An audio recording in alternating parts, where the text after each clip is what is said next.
Hi, I'm back. Okay, if you think that I never ever change my shirt, please note that I do batch recordings. So I've recorded like the last three or four DVDs in the same shirt. Okay, I've recorded these things in the same shirt. So I don't only have one shirt. Okay, please don't think that. Please don't think I'm a stiff bastard. Okay, because I'm not. All right, I want to talk to you today about zombie movies. And let me say out of the bat, I do not like zombie movies. They're not, it's not that I don't like them, they're just not my favorite genre. And I know I'm going to get a lot of flack for that. I'm really sorry. Zombie movies enthusiasts, I apologize beforehand. But there are zombie movies that I like. And I find I enjoy the much older zombie movies when zombies were not Romero zombies, when zombies were not the flesh-eating brains kind of zombies, okay? I enjoy things like White Zombie. My favorite movie, a zombie movie of all time, is called I Walked with a Zombie. All right. So what I'm going to do is I'm going to put a couple of pictures up here as I talk about this, because I think it's important to know that the stuff I've got on the red box it goes way back, I think I've explained to you. It goes way back to pre-code, which was anything before 1935. And there were amazing movies in those days, amazing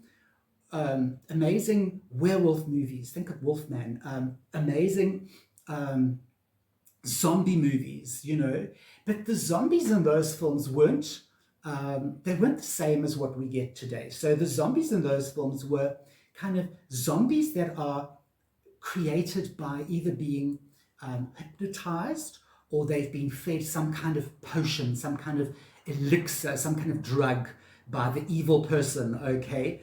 And what they do is they just are, they're taken over by the baddie, and they're either forced to work for him or they're forced to walk around and do his bidding.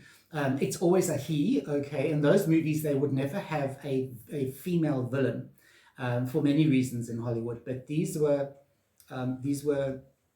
controlled by the bad man, okay? And I kind of like that. To me, that is what a zombie actually is. It's a Haitian, what do I want to say? It's kind of a Haitian monster, like Frankenstein's monster, that is created. And it's not this thing that's been resurrected from the dead, like we know, all right? It's also not something that has been created by a nasty virus that has been let out the way we obviously know, like 28 Days Later and Train to Busan and those sort of films. It's more a dramatic and feeling kind of zombie. You actually feel sorry for these people, all right? That is my car alarm, not my car alarm, it's a car alarm going off in the background, if you can hear. But I like those movies because they are slightly more realistic. In fact, they are quite realistic, because in Haiti they do have these zombies. There was an amazing film, a sort of more recent film called, oh God, what's it called? The Serpent and the Rainbow. And incredible film. And that dealt with zombie, the Haitian hoodoo kind of zombie, okay? Now, to me, that's great. The modern zombie films, like 28 Days Later, Train to Busan, they are fun, okay? Don't get me wrong. I watch them. They're great. I don't collect them. I only collect stuff before they were made. Okay, so for me, although they're fun, they don't carry the same weight as what the older zombie movies do. I love gore. I'm a gore hound. Absolutely, I'm a gore whore, as they say, and I really like that sort of thing. I love the movies where they sort of break the head open and eat all the brains, and I love Tar Man, and I love all that kind of stuff. Okay, but it's not stuff that I would watch over and over again. Whereas this film, my favorite film, I Walked with a Zombie, I've watched, I'm not joking, maybe like 20 times. It's only about an hour and 10 minutes. A lot of those early sort of B films were they were just over an hour, a lot of them. And so it's easy to watch that kind of film over and over again because it's the same as one episode of a series. So those are the zombie movies I like. Um, what are your favorite zombie movies? Can you go and watch a black and white 1940s zombie movie, or would you get terribly bored? I think what the newer generation, anybody from like the Gen Z onwards, I think you'll get pretty bored with those movies because nothing really happens. It's totally psychological. It's not something that is like gory at all. And even if it was, it's in black and white. You wouldn't see anything. Uh, there are black and white. I mean, Romero's movie is in black and white. So it's not really the color of the film, it's not the blood and the guts that makes modern zombie movies gross. Okay, it's the whole chewing on the leg and the ripping out of the intestines and that sort of thing. The little girl with the shovel that attacks her mother, fantastic scene, I love that. Okay. But I think it's more the idea of being eaten that makes today's zombie movies really scary. To me, the idea of being controlled by someone else against my will, putting me into a trance, that is more scary than somebody just chewing on my leg. Because that's let's face it, that is very unlikely to happen. The zombie apocalypse. Sorry, guys who have been prepping for years, but the zombie apocalypse is very rare. So I don't know if it's ever going to happen. Not in my lifetime, anyway.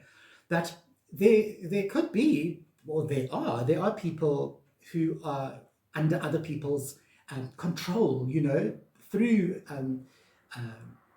drugs and potions and elixirs and all that kind of thing, hypnotism. So that to me is way more scary, losing the control that I have over myself, my thoughts, my movements, that sort of thing. To me, that's more frightening than being eaten alive by a lot of people in bad makeup. So what do you guys think? Do you agree with me? Do you think that old zombie movies are better? How many of you seen White Zombie? I think it was one of the very first, if not the first zombie film ever made, with Bela Lugosi. Have you seen that? Have you seen I Walked with a Zombie? Fantastic film. You need to prepare yourself to watch those old zombie films because, quite frankly, nothing happens. Okay, but they're very deep and they're very powerful movies if you can look past the bad acting and the weirdness, the strangeness that we would feel watching those films, because they all have a social critique in them and a critique of their time. So it's an interesting little time capsule to go back and watch those. I think a lot of our movies as well, they're not really critiques. Not many of them are critiques of our time. The Romero ones, especially the one where they're in the mall, that it very obviously is.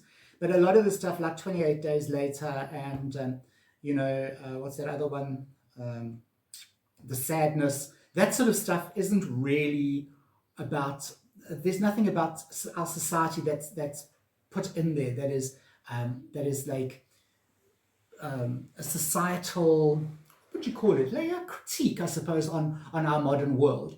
It's just gore for gore's sake. It's biting for biting's sake, okay? And yes, there is a place for that. Look at World War Z, or World War Z, Americans. What does it tell you? Does it tell you anything? Not really. It just tells you how stupid some people can be. They think they're safe behind a wall. Well, no, not at all. So yeah, I don't know. As I say, I'm not a huge fan of zombie films. I don't have many on the red box. And I don't have a single one here in my actual collection. I would never buy one to put in my collection. But what do you guys think? Question. Comment down below. Let me know. And yeah, I will see you in the next reel.